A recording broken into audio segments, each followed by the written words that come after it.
Hello दोस्तों, I am Dinesh Jaiswal और आप देख रहे हैं हमारा यूट्यूब चैनल ज्ञान का भंडार।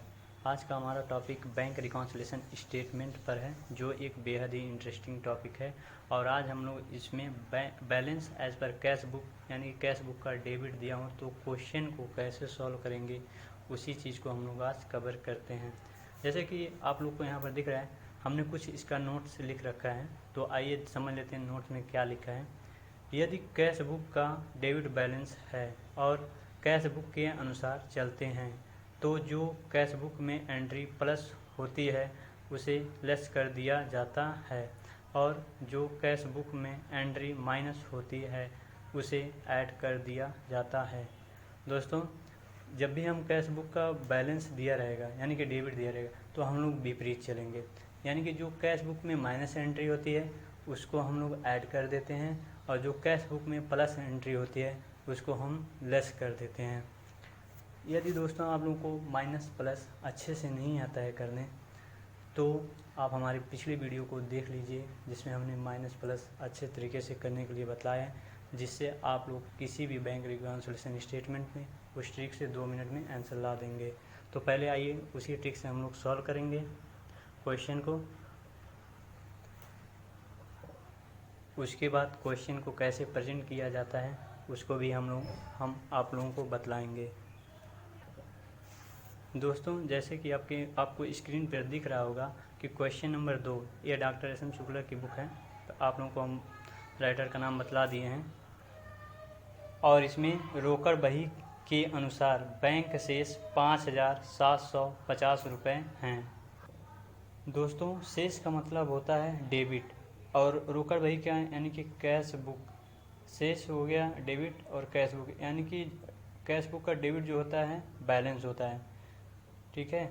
और उसके बाद में ये सभी प्रश्न हैं, जैसे कि यहाँ पे दिया है संग्रह और निर्गमित। कुछ इम्पोर्टेंट ट्रिक है, जैसे कि संग्रह शब्द आप जब भी देखिए तो अपने माइंड में तत्काल cash book plus passbook minus कर दीजिए, और निर्गमित शब्द जब भी देखिए यानी कि इशूड, तो cash book minus passbook plus कर दीजिए, ये हमेशा होता है। संग्रह का मतलब होता है कलेक्टेड, इंग्लिश में बोलते हैं। जैसे कि दोस्तों, जब भी आप कैश बुक पासबुक प्लस करके क्वेश्चन को सॉल्व करेंगे तो कुछ इस तरह आपको लिखना होगा। पहले कैश बुक लिख लीजिए, पासबुक लिख लीजिए, उसके बाद में देखना होगा डेबिट दिया है कैश बुक का या क्रेडिट दिया है पासबुक का। तो इस क्वेश्चन में हम लोगों को शेष मतलब डेबिट दिया है, तो हम लोग लिखेंगे ऊपर balance as per cash book debit, और जो अमाउंट है यहाँ पे लिख देंगे। अमाउंट को हम लोग यहाँ पे लिख लेंगे। उसके बाद आगे क्वेश्चन देखते हैं। देखिए, 2 पॉइंट हमने पहले ही आपको बतला दिया है कि देखिए 25 मार्च को 480 का चेक बैंक में जमा किया, जिसका संग्रह 2 अप्रैल को हुआ, यानी कि cheque send to bank but not collected. जब भी इस तरह का सेंटेंस दिखे कलेक्टेड शब्द का, तो ये समझ लीजिए आप उस कंडीशन में हमेशा कैश बुक प्लस और पासबुक माइनस होता है। 480 यहाँ पे हो गया। और दूसरा है गिरीश को निर्गमित किए गए 600 रुपये का चेक भुगतान के लिए 2 अप्रैल को प्रस्तुत किया गया। देखिए दोस्तों, हम लोग बैंक रिकॉन्सिलेशन स्टेटमेंट 31 मार्च 2007 को ही बना रहे हैं, लेकिन भुगतान के लिए जो प्रस्तुत हो रहा है 2 अप्रैल को हो रहा है। हम यदि 31 मार्च को हो जाता तो कोई बात नहीं रहती, लेकिन 2 अप्रैल को हुआ, इसलिए निर्गमित जब भी शब्द होगा यानी कि प्रेजेंटेड शब्द रहेगा, प्रेजेंटेड इशूड, तो उस कंडीशन में हमेशा कैश बुक माइनस और पासबुक प्लस होता है, ये हमेशा याद रखिए। 600 से हम लोग इसको कर देंगे cash book minus passbook plus. और हमारा तीसरा पॉइंट है 300 रुपये कस्टमर के द्वारा बैंक में सीधे डिपॉजिट किए गए। तो जब सीधे बैंक में डिपॉजिट किया जाएगा तो पासबुक बढ़ जाएगा, यानी कि बैंक का बैलेंस बढ़ जाएगा, और कैश बुक का वैसे की वैसे ही रहेगा। तो इस वजह से कैश बुक माइनस होगा और पासबुक प्लस रहेगा। और यहाँ चौथे पॉइंट में देख लीजिए बैंक ने भवन कर के 270 रुपये नगर पालिका को चुकाएं, यानी कि बिल्डिंग टैक्स। तो बैंक कोई भी पेमेंट कर रहा है तो पासबुक का बैलेंस हमारा ऑटोमेटिक कम होगा और कैश बुक का पहले के जैसा ही रहेगा। तो पासबुक में जब बैलेंस कम होगा तो पासबुक माइनस और कैश बुक प्लस हो जाएगा, क्योंकि ये इन्फॉर्मेशन जो है ये कैश बुक व्यापारी के पास रहता है।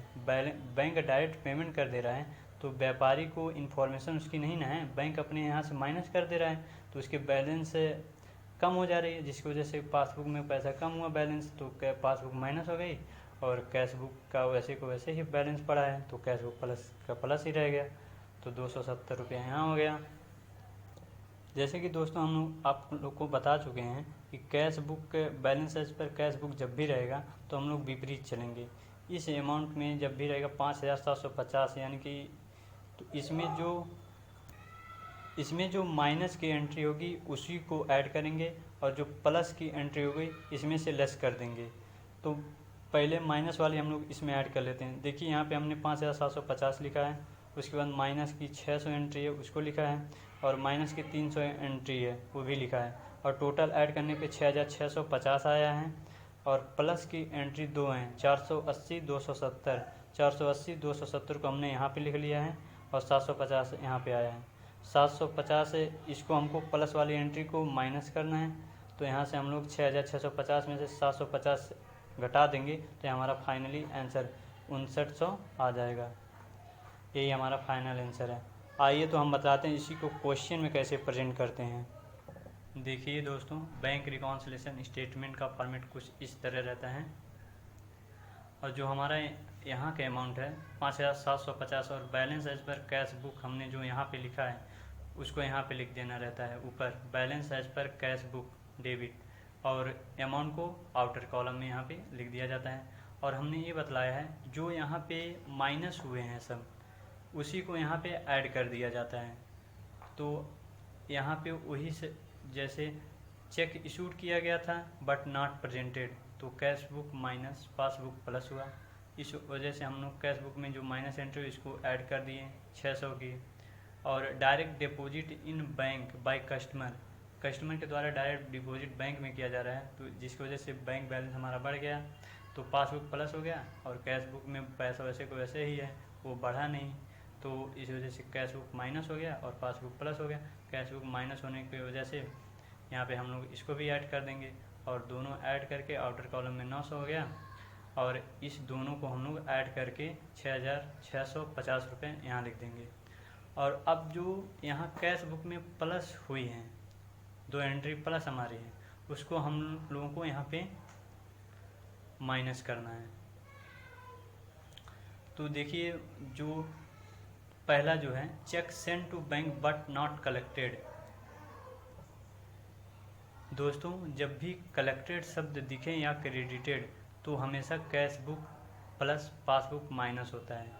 Balance as per cash book होने की वजह से कैश बुक प्लस जब हुआ तो हम लोग इसलिए इसमें से कैश बुक में से हम लोग इसको माइनस करते हैं।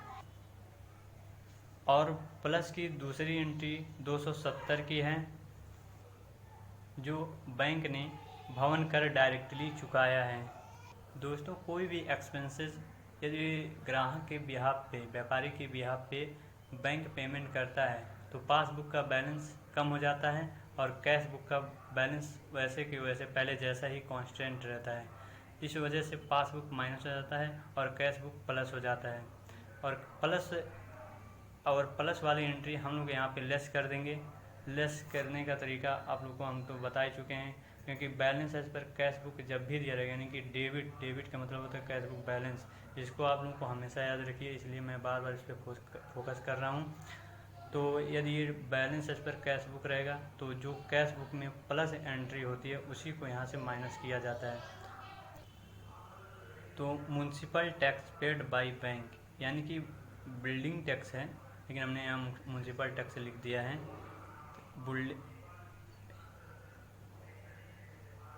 Building tax paid by bank हो गया 270, इन दोनों को ऐड कर दिए तो 750 रुपये यहाँ पे आ गया और इसमें से इसको लेस कर दिए तो 59,900 5900 हमारा फाइनली आंसर आ गया।